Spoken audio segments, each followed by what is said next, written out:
Let's talk about something every creative person both needs and, let's be honest, kind of dreads: feedback. It can be so awkward and frustratingly unhelpful sometimes. But what if we could change all that?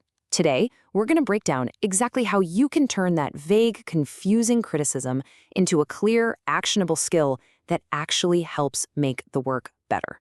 Let's dive in. So, first things first, why is good feedback so incredibly rare? Seriously, think about it. If you're an artist, a writer, a podcaster, you have definitely gotten comments that left you more confused than inspired. It feels like this universal struggle, right? Well, the good news is it really doesn't have to be. Okay, this slide gets right to the heart of the problem, doesn't it? On the left, you've got the stuff we all hate hearing. Something feels off. I mean, what are you supposed to do with that? But then look at the right side. Let's clarify the call to action. Now that's a real starting point. It's specific, it's objective, and it points you toward a solution. This is the exact shift we're going to learn how to make. So how do we get from that useless something's off to really actionable advice? Well, it all starts with the foundation, analyzing the content and the tone. Before you say anything helpful, you first have to really get what the project is trying to do, and just as important, how it's trying to make the audience feel. And the process for this is actually pretty simple. First, you just figure out the core message. Is it clear? What's the main point? Then, and this is the step most people skip, you identify what's already working. Find the strengths. Starting with the good stuff builds trust and makes the creator way more open to what you have to say next. Only then, as your third step, do you point out the weaknesses, but you frame them as opportunities to make the message even stronger. Here's a perfect example of spotting a strength.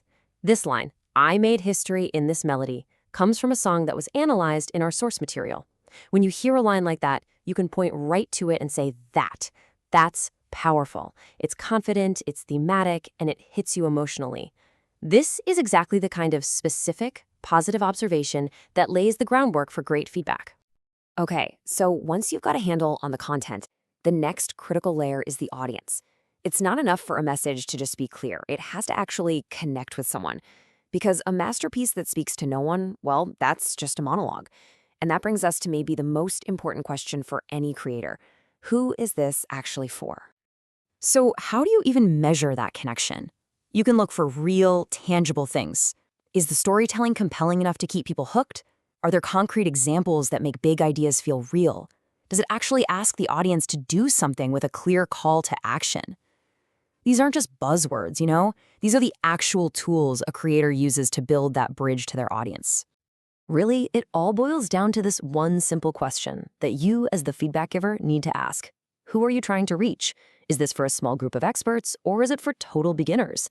Is it for a specific community? Honestly, just helping a creator clarify the answer to this question might be the single most valuable piece of feedback you can give. Now, beyond the core message and the audience, the truly great creative projects often have that special something, an X factor. This could be anything: a unique musical style, a recurring visual, a particular format. But here's the thing. It's not enough for it to just be there. The key is figuring out how well that special element is actually integrated into the whole piece. Let's call this a thematic element.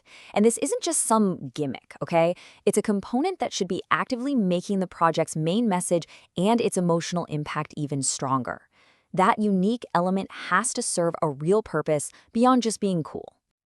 To make this super clear, let's go back to our case study. The unique element in that podcast episode was a song called Cumbia pa la gente. So any truly good feedback couldn't just talk about the script, it had to dig into how this specific piece of music made the whole episode better, or maybe where it fell short. And boom, this quote shows perfect integration. The lyric literally says, "This cumbia is for the people." It directly connects the music, that unique element, to the big theme we just talked about, connecting with the audience. See? It's not just background noise, it's a mission statement.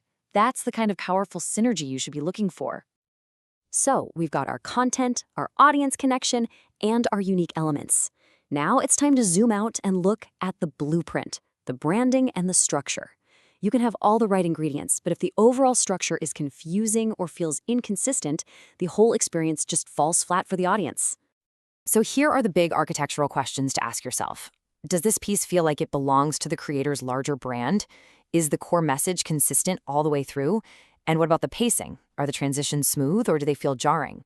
Asking these questions is what separates a decent piece of content from a really polished professional product. Okay, so we've done all the heavy lifting of analysis. We've looked at content, audience, unique elements, and structure. Now comes the most important part. How do we package all of this up into feedback that actually makes a positive impact? And here is a rule that might be the biggest takeaway of this whole thing. Less is more. Seriously, don't hit a creator with a list of 20 different notes. You'll just completely overwhelm them.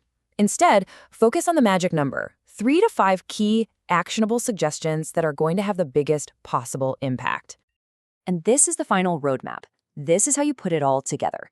Step 1, always start with the strengths. Build that confidence and trust. Step 2, deliver that small handful of high-impact suggestions. Step 3, make sure your advice is actually practical. Can they really do what you're suggesting? And finally, step 4, check your tone. Remember, you're a collaborator in their success, not some judge handing down a verdict. And that brings us to one last question for you. Now that you've got this entire framework for having a truly constructive conversation, what feedback will you transform tomorrow? Whether you're the one giving it or the one asking for it, you now have the tools to make it a process that builds people up, encourages them, and ultimately creates better work for everyone involved.